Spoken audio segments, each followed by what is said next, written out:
మేము కొత్తగా channel start చేసి ఇదే మొట్టమొదటి వీడియో. ఈరోజు శ్రీరామనవమి శుభాకాంక్షలతో మా మొదటి వీడియో.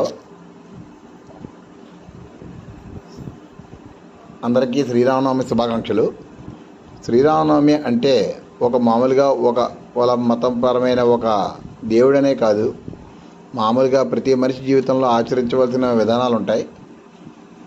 సీతారాముల అన్యోన్యమైన దాంపత్యం, లక్ష్మణుని నిస్వార్థమైన సహకారం, భరతుని నిష్కళంకమైన ప్రేమ, హనుమంతుని అచంచలమైన భక్తి, దశరథుడు రాముడు మధ్య తండ్రి కొడుకుల అనుబంధం, ఇది మన అందరికీ ఆదర్శం. ఆ దివ్యమైన బంధాలు మన అందరి జీవితంలో ప్రతిఫలించాలని ఆకాంక్షిస్తూ అందరికీ శ్రీరామనవమి శుభాకాంక్షలు.